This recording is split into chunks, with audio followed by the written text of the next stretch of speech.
ಇಲ್ಲಿ ನೋಡಿ ಗುರು ಸಿಕ್ಕಾಪಟ್ಟೆ ಜನ ಈ ಚೆನ್ನೈಯಲ್ಲಿ. ನಾನು ಅನ್ಕೊಂಡೆ ಸಣ್ಣ ಬೀಚ್ ಅಂತ, ಆ ಕಡೆ ಎಲ್ಲ ದೊಡ್ಡ ದೊಡ್ಡ ಬೋಟ್ಗಳೆಲ್ಲ ಅಡ್ಡಾಡ್ತಿದೆ. ಇಲ್ಲಿಂದ ಸ್ವಲ್ಪ ಕಾಣಿಸಲ್ಲ ಅನ್ಸುತ್ತೆ, ಅಲ್ಲಿಂದ ಬಾರ್ಡರ್ ಹಾಕಿದ್ದಾರೆ ಪೂರ್ತಿ. ಈಗ ಜನ ನೋಡಿದ್ರೆ ಸೈಕ್ ಆಗ್ತೀರಾ ನೋಡಿ ಇಲ್ಲಿ. ಅಂತೂ ಇಂತೂ ಬೀಚ್ ಹತ್ರ ಬಂದೇ ಬಿಟ್ಟೆ. ಚೆನ್ನೈ ಹತ್ರ ಒಳ್ಳೆ ಎಕ್ಸ್ಪೆನ್ಸ್ ಹಾಕಿ ನನ್ ನೋಡಿ ಇವರು ಬೀಚ್ ಅಲ್ಲಿ ಬಂದು ಎಲ್ಲಾ ತೋರಿಸಿ ಎಕ್ಸ್ಪ್ಲೋರ್ ಮಾಡೋದು ಆಯ್ತು. ಬೀಚ್ ಅಲ್ಲಿ ಟೈಮ್ ಸ್ಪೆಂಡ್ ಸಾಗರ. ಯಪ್ಪೋ ಎಷ್ಟು ಜನ ಇದಾರೆ ಅಂದ್ರೆ ಬೀಚ್ ಹತ್ರ ಸಿಕ್ಕಾಪಟ್ಟೆ ಜನ ಗುರು. ಈಗ ನೀವು ನೋಡ್ತಿರ್ಬೋದು ಚೆನ್ನೈಯಲ್ಲಿ ನಾನೀಗ ಇಲ್ಲಿ ರೂಮ್ ಅಲ್ಲಿ ಸ್ಟೇ ಮಾಡಿರೋದು. ಓಕೆನಾ, ಚೆನ್ನೈಯಲ್ಲಿ ರೂಮು ಸ್ವಲ್ಪ ಕಾಸ್ಟ್ಲಿನೇ. ಎಲ್ಲಾದ್ರೂ ಬರ್ಬೇಕು ಅಂದ್ರೆ ಸ್ವಲ್ಪ ಅಡ್ವಾನ್ಸ್ ಆಗಿ ಪ್ಲಾನ್ ಮಾಡ್ಕೊಂಡ್ ಬನ್ನಿ. ನಾನು ಇದ್ದಂತ ಜಾಗ ಇದು. ಯಾವ ರೂಮ್ ಅಂದ್ರೆ ಹೆಂಗಿದೆ ಅಂತ ತೋರಿಸ್ತೀನಿ ನೋಡಿ ಬನ್ನಿ. ಇಲ್ಲಿ TV ಇದೆ. ಓಕೆ, ನನ್ನ ಬ್ಯಾಗು ಇದು. ನಾನು ರೆಸ್ಟ್ ಮಾಡಿದಂಥ ಬೆಡ್ ಇದು. ಒಂದು ಮಿರರ್ ಕೊಟ್ಟಿದ್ದಾರೆ ಅಷ್ಟೇ, ಇಲ್ಲಿ ಏನಿಲ್ಲ. ಕಮ್ಮಿ ಕಾಸ್ಟ್ಲಿ ಇದು. ಪೂರ್ತಿ ಸಣ್ಣ ಬಜೆಟ್ ಇಂದಿದ್ದು ಇಷ್ಟೇ. ಒಂದು ಫ್ಯಾನ್ ಇದೆ, AC. ಇಲ್ಲಿಗೆ ಎಲ್ಲ 1000 ಹಿಂಗೆ ಚಿಲ್ಲರೆ ಆಗುತ್ತೆ. ಓಕೆ, ನಿಮಗೆ ಬಂದರೆ ಸ್ವಲ್ಪ ಕಂಫರ್ಟಬಲ್ ಆಗಿ, ಒಬ್ಬರೇ ಬಂದರೆ ಕಂಫರ್ಟಬಲ್ ಆಗಿರುತ್ತೆ. ಸಾಕು, ಅಷ್ಟರಲ್ಲಿ ನಾವು ಮಾಡ್ಕೋಬೋದು. ಅಷ್ಟು ಸಾಕು ಅಂತ ನಾನು ಅನ್ಕೊತೀನಿ ಅಷ್ಟೇ. ಈಗ ಹೊರಗಡೆ ಹೋಗ್ಬೇಕು. ಹೊರಗಡೆದು ಸ್ವಲ್ಪ ಹೇಳ್ತೀನಿ. ಓಕೆ, ಕರೆಕ್ಟಾಗಿ 3 ಕಿಲೋಮೀಟರ್ ಇದೆ. ಬೇರೆ ಬೀಚ್ ಎಲ್ಲ ಹೋದ್ರೆ 9, 10, 15 ಕಿಲೋಮೀಟರ್ ಎಲ್ಲ ಇದೆ ಜಾಸ್ತಿ. ಅದರಲ್ಲಿ ಸರ್ಚ್ ಮಾಡಿದ್ದೀನಿ, ಬಸ್ ಯಾವುದು ಬರ್ತಿಲ್ಲ. ಇಲ್ಲಿ ಯಾವುದೋ ಒಂದು ಬಂದು ಇರಿ, ಬಸ್ ಕೇಳುವ. ಬೀಚ್ ಹತ್ರ ಹೋಗುತ್ತಾ ಅಂತ ಸರ್ಚ್ ಮಾಡುವ. ಟ್ರಾಫಿಕ್ ಬಂತ, ಎಲ್ಲೋ ಸಿಗ್ನಲ್ ಆಯ್ತು ಅನ್ಕೊಂತೀನಿ. ಇರಿ ಒಂದು ನಿಮಿಷ ಕೇಳೋಣ. ಸರ್ ಬೀಚ್ ಹತ್ರ ಹೋಗುತ್ತಾ?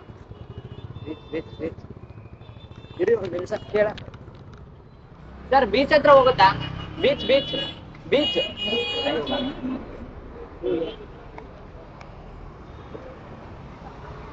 ಹೋಗಲ್ಲ ಅಂತ ಗುರು. ಸ್ವಲ್ಪ ಬಸ್ ಬರೋದಂತ ಕಾಯ್ಬೇಕು. ಸಿಗ್ನಲ್ ಅಲ್ಲಿ ಸ್ವಲ್ಪ ಕಷ್ಟ ಇದೆ.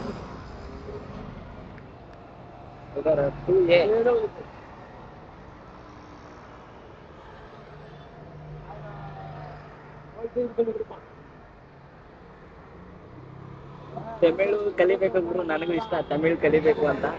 ಟ್ರೈ ಮಾಡ್ತೀನಿ. ಇರೋದ್ರೊಳಗೆ 3 days ಇರ್ತೀನಿ ಇಲ್ಲಿ.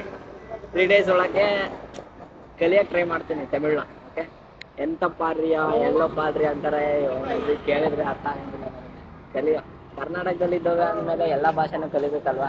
ನಾವು ಕರ್ನಾಟಕದವರಾಗಿ ಕರ್ನಾಟಕಕ್ಕೆ ಬಂದು ಬೆಂಗಳೂರಲ್ಲಿ ಯಾವುದೋ ಭಾಷೆಗಳನ್ನ ಮಾತಾಡ್ತೀವಿ ಅಂದರೆ ಓಕೆ, ನಮ್ಮ ಕನ್ನಡ ನಾವು ಬೆಳೆಸ್ಬೇಕಲ್ವಾ. ಯಾವುದೇ ಭಾಷೆಯಲ್ಲಿ ಹೋದ್ರೂ ನಾವು ಕನ್ನಡ ಬಿಡಬಾರ್ದು. ಹಂಗಾಗಿ ನನಗೆ ಗೊತ್ತಿರೋದು ಒಂದೇ, ಕನ್ನಡ ಎಲ್ಲೋದ್ರೂ ನಾನು ಮಾತಾಡ್ತೀನಿ. ಆಗಿಲ್ಲ ಅಂದರೆ ಸ್ವಲ್ಪನೇ ಮಾತಾಡ್ಸೋಕ್ಕೆ ಅವ್ರಿಗೆ ಟ್ರೈ ಮಾಡ್ತೀನಿ ಹೊರತು ಅವ್ರ ಭಾಷೆ ನಾನು ಜಾಸ್ತಿ ಮಾತಾಡೋದು. ಓಕೆನಾ, ಇದು ನಾವು ಕನ್ನಡದ ಮೇಲೆ ಇರೋ ಗೌರವ. ಆದರೆ ಇನ್ನೊಂದು ಹೇಳ್ಬೇಕಂದ್ರೆ ನನಗೆ ಅಷ್ಟೊಂದು ಭಾಷೆ ಬರಲ್ಲಲ್ವಾ, ಅದು ಸ್ವಲ್ಪ ಕಷ್ಟ ನನಗೆ. ಅದಕ್ಕೆ ಹಂಗೆ ಹೇಳಿದ್ದು ಅಷ್ಟೇ, ಇನ್ನೇನಿಲ್ಲ. ಪರವಾಗಿಲ್ಲ, ಕಲಿತೀನಿ, ಏನಾಗಲ್ಲ. ಬಸ್ ಹುಡುಕ್ಬೇಕು. ಇಲ್ಲಿಂದ 2A ಅಂತೆ ಬೀಚಿಗೆ ಹೋಗೋಕ್ಕೆ. ಓಕೆ, ಎಲ್ಲಿ ಸ್ಟಾಪ್ ಮಾಡ್ತಾರೋ ಗೊತ್ತಿಲ್ಲ. ಫಸ್ಟ್ ಸಿಗ್ನಲ್ ಹತ್ರ ಹೋಗಿ ಅಂತ ಹೇಳಿದಾರೆ ಅವರು. ಸಿಗ್ನಲ್ ಹತ್ರ ನಿಂತ್ಕೊಂತೀನಿ. ಸಿಗ್ನಲ್ ಹತ್ರ ಬಂದ್ಮೇಲೆ ಬೀಚ್ ಹತ್ರ ಹೋಗುವ. ಈಗ ಬನ್ನಿ, ಈಗ ರೋಡಲ್ಲಿ ನಡ್ಕೊಂಡು ಹೋಗ್ತಿದ್ದೀನಿ. ಬನ್ನಿ ಗುರು.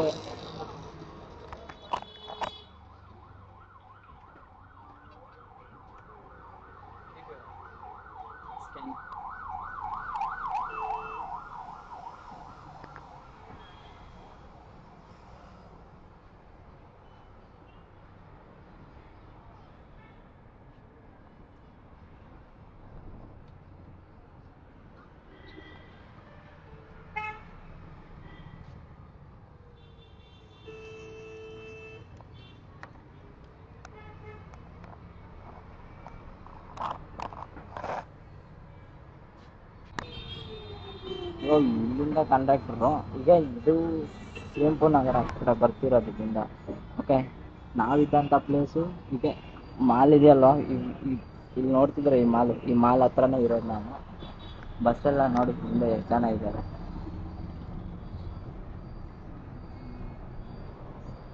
ನೋಡಿದ್ರಲ್ವಾ. ಈಗ ಬೀಚ್ ಹತ್ರ ಹೋಗ್ತೀನಿ ಬನ್ನಿ.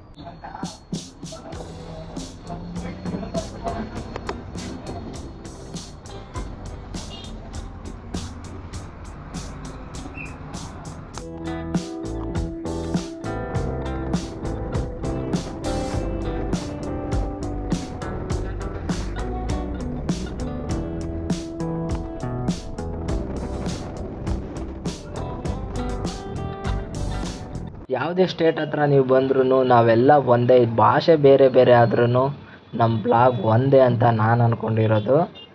ನೋಡಕ್ ಆಗ್ತಿಲ್ಲ, ಇದೇಂದ್ರು ಪ್ಯಾಲೇಸ್ ರೇಂಜಿಗಿದೆ. ಇದು ಏನಂತ ನನಗೆ ದೇವ್ರ ಗೊತ್ತಿಲ್ಲ. ಬನ್ನಿ ನೋಡುವ. ಇದು ಬೀಚ್ ಹೌದಲ್ಲ ಅಂತ ಗೊತ್ತಿಲ್ಲ. ಇದ್ರಲ್ಲಿ ಚೆನ್ನೈಯಲ್ಲಿ ಆಲ್ಮೋಸ್ಟ್ ಯಾವ್ಯಾವ ಪ್ಲೇಸ್ ಇದೆ ಯಾವ್ಯಾವ ಇಲ್ಲ ಅನ್ನೋದನ್ನ ನಾನು ಒಂದ್ಸಲ ಬರ್ಕೊಂಡು ಕೂಡ ಇಟ್ಕೊಂಡಿದ್ದೆ. ಇಲ್ಲಿ ಕೂಡ ಮ್ಯಾಪ್ ಹಾಕಿದ್ರೆ ಚೆನ್ನೈ ಬಾರ್ಡ್ರಲ್ಲಿ ತೋರಿಸ್ತೀನಿ ನೋಡಿ. ಬನ್ನಿ ಇಲ್ಲಿ ನೋಡಿ.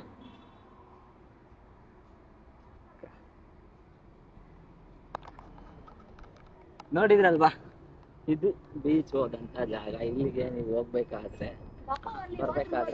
ಯಾವ್ಯಾವ ಇದಾವೆ ಯಾವ್ಯಾವ ಇಲ್ಲ ಅಂತ ನಾವು ಕೇಳಬೇಕು. ಇದೇನು ಮ್ಯೂಸಿಯಮ್ಮ ಏನೋ ಗೊತ್ತಿಲ್ಲ. ಬೀಚ್ ಹೌದರ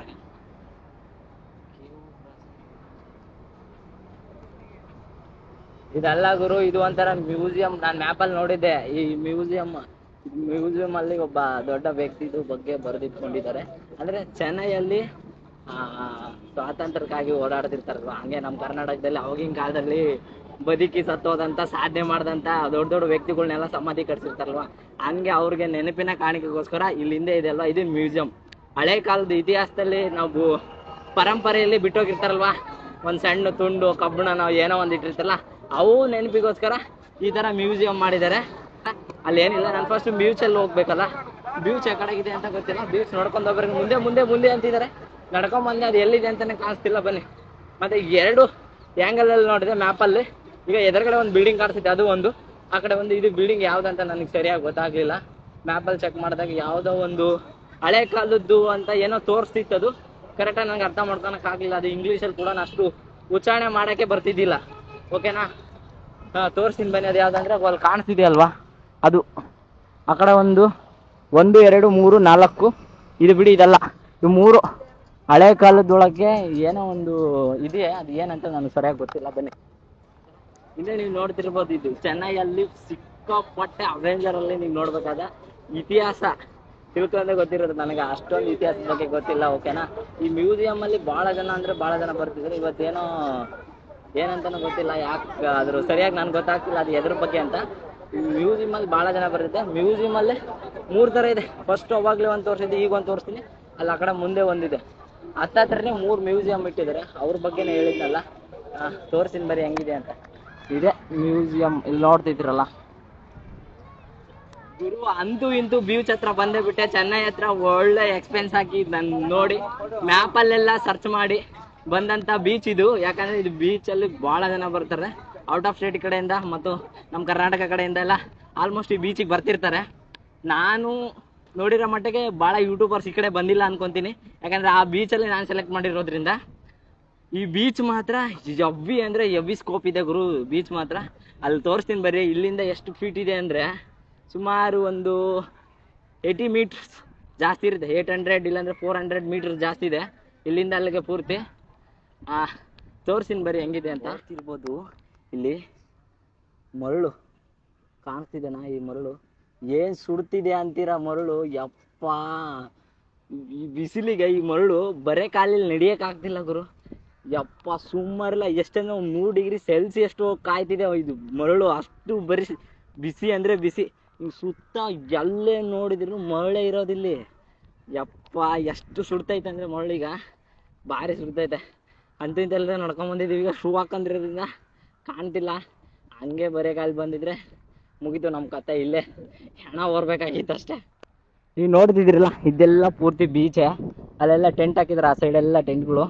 ಯಾಕೆ ಓಪನ್ ಇಲ್ಲ? ಓಪನ್ ಆಗಿರುತ್ತೆ ಅಂತ ಕೇಳಿದ್ದೀನಿ ನಾನು. ಓಪನ್ ಇಲ್ಲ. ಅಲ್ಲಿ ದೂರ ಕಾಣಿಸ್ತಿದೆಯಲ್ಲ, ಅದೇ ಬೀಚು ಗುರು. ಈಗ ಆ ಬೀಚ್ ಹತ್ರ ಹೋಗುವ ಬನ್ನಿ ಬೇಗ. ಬಿಸಿಲು ನೋಡಿದ್ರೆ ಸಿಕ್ಕಾಪಟ್ಟೆ ಬಿಸಿಲು ಯಪ್ಪ ಅಣ್ಣಗೆ ಹೊಡಿತೈತೆ ಗುರು. ಅದಕ್ಕೆ ಸಮುದ್ರದ ಹತ್ರ ಹೋಗ್ಬೇಕು ಬೀಚ್ ಹತ್ರ, ಅಂದರೆ ಕೂಲ್ ಆಗಿಬಿಡ್ತೀವಿ. ಬನ್ನಿ ಹೋಗೋಣ ಗುರು. ಚೆನ್ನೈಯಲ್ಲಿ ಬೀಚ್ಗೆ ಹತ್ರ ಬಂದೇ ಬಿಟ್ಟೆ. ಅಷ್ಟು ಬಿಸಿಲಿಂದ ನಡ್ಕೊಂಬಂದಿದ್ರು ಕೂಲ್ ಆಗಿದೆ. ಬರ್ತಾ ದಂಡೆ ಹತ್ರ ಬಂದಂಗೆಲ್ಲ ಗಾಳಿ ಬೀಸ್ತಿರುತ್ತಲ್ವ, ಆ ಗಾಳಿಗೆ ನೀರಿನ ಪ್ರೆಷರಲ್ಲಿ ಬರುತ್ತಲ್ಲ, ಪೂರ್ತಿ ಕೋಲ್ಡ್ ಆಗಿದೆ.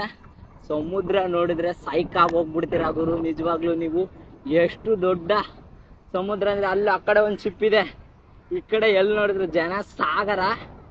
ಹೆಚ್ಚು ಕಮ್ಮಿ ಏನಾದರೂ ಸ್ವಲ್ಪ ಆಳ್ವಾಗಿ ಹೋದ್ರೆ ಅವನ ಅಜ್ಜಿ ದೇವ್ರಾಣೆ ಸಿಗೋದಿಲ್ಲ ಅನ್ಕೊಂಬಿಡಿ ಇದ್ರಲ್ಲೇ.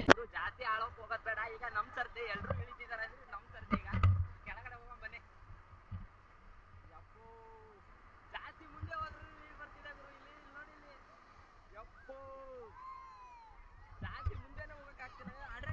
ಬಂದ್ಬಿಟ್ಟಿದೆ ನೀರು. ಯಪ್ಪ ಕುಂದ್ರಕ್ಕೂ ಆಗ್ತಿಲ್ಲ ದರಿದ್ರ. ಸ್ವಲ್ಪ ಮುಂದೆ ಹೋಗಿ ಕ್ಯಾಮ್ರಾ ತೋರ್ಸೋಣ ಅಂದ್ರೆ ಕ್ಯಾಮ್ರಾ ಎಲ್ಲ ಹಂಗೆ ಕೊಚ್ಕೊಂಡು ಹೋಗುತ್ತೋ ಅಂತ ಭಯ.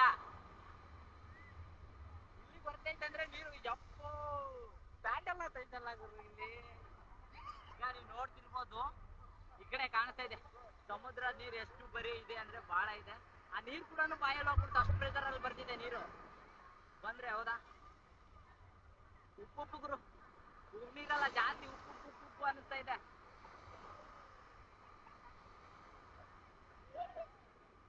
ನನಗೂ ಈಜ್ ಬರುತ್ತಂದ್ರೆ ಈಜಾಡಕ್ಕೆ ಅಂತ ಈಜಾಡ್ಬೇಕು ಅನಿಸ್ತೈತೆ. ಯಾಕೆ ಸ್ವಲ್ಪ ಭಯನೇ ಸಮುದ್ರದಲ್ಲಿ ಈಜಾಡಕ್ ಹೋಗಿ ಹಂಗ ಹಾಕ್ಬಿಟ್ರಿ ಅಂತ ಸ್ವಲ್ಪ ಕಷ್ಟ ಬಿಡಿ, ಏನು ಮಾಡಕ್ಕಾಗಲ್ಲ.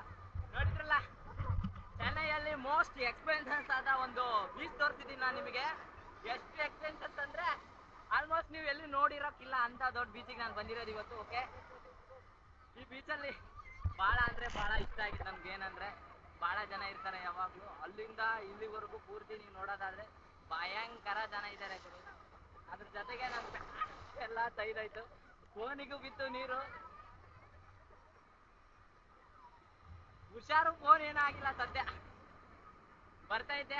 ನಾನು ಅನ್ಕೊಂಡಿದ್ದೇನಂದ್ರೆ ಕಮ್ಮಿ ಇದೆ ಬೀಚ್ ಹತ್ರ ಹೋಗಿ ಬರುವ ಅಂತ ಅನ್ಕೊಂಡಿದ್ದೀನಿ. ಬೀಚ್ ಎಲ್ಲ ಪೂರ್ತಿ ಕವರ್ ಮಾಡಿದ್ದೀನಿ ಅನ್ಕೊಂತ ನಾನಂತ. ಈ ವಿಡಿಯೋ ಚೆನ್ನಾಗಿ ಬಂದಂತ ವಿಡಿಯೋ ಇಲ್ಲಿಗೆ ಬಂದಂತ ವಿಡಿಯೋ ಕರೆಕ್ಟಾಗಿ ನಾನು ಕಂಪ್ಲೀಟ್ ಮಾಡಿದ್ದೀನಿ. ಬೀಚ್ ಕೂಡ ತೋರಿಸಿದ್ದೀನಿ ನಿಮಗೆ. ಎಷ್ಟು ಬರೀ ಖುಷಿ ಆಗ್ತಿದೆ ಅಂದ್ರೆ ಆಲ್ಮೋಸ್ಟ್ ಬಹಳ ಖುಷಿ ಆಗ್ತಿದೆ ಗುರು. ಈ ವಿಡಿಯೋ ಮಾತ್ರ ಮರಿದೆ ಎಲ್ಲರೂ ನೋಡಿ, ಯಾಕಂದ್ರೆ ಸಿಕ್ಕಾಪಟ್ಟೆ ಕಷ್ಟಪಟ್ಟು ಅಲ್ಲಿಂದ ಬಂದು ಮಾಡಿರೋದ್ರಿಂದ ವಿಡಿಯೋ ಇದನ್ನ ಎಲ್ಲರೂ ನೋಡಿ ಅಂತ ನಾನು ಹೇಳ್ತಿದ್ದೀನಿ. ಓಕೆ,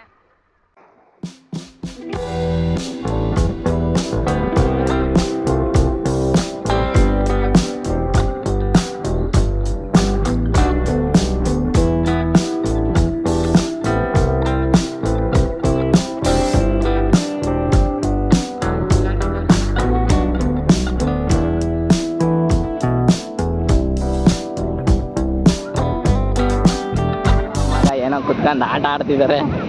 ಅದ ಚಿಕ್ಕ ಪಾಪು ನೋಡಿ ಗುರು, ಅಪ್ಪನೂ ಚಿಕ್ಕವನ. ಇದೇ ತಲ್ವ ಬೇಕಾಗಿರೋದು ಜಾಸ್ತಿ ಮನುಷ್ಯನಿಗೇನು ಜಾಸ್ತಿ ಅಷ್ಟು ಬೇಡ.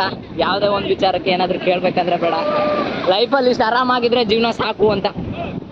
ಅದಕ್ಕೆ ಸಮುದ್ರಕ್ಕೆ ಬರ್ತಾರೆ ಭಾಳ ಜನ. ಏನೋ ಸುಖನೋ ದುಃಖನೋ ಏನೋ ಅಂತ ನೋಡ್ಕೊಂತ ಬರ್ತಿರ್ತಾರೆ. ನೋಡಿ ಗುರು, ಬರ್ತಾ ಫೋರ್ಸಲ್ಲಿ ಜಾಸ್ತಿ ಆದರೆ ಎಣ ಹತ್ತಬೇಕಾಗತ್ತೆ. ನಾವು 3 ಸೈಡ್ ಮತ್ತು 4 ಮಂದಿ ಹೊತ್ಕೊಂಡು ಹೋಗ್ಬೇಕಾಗತ್ತೆ ನನ್ನ ಪ್ರಕಾರ. ಅದಕ್ಕೆ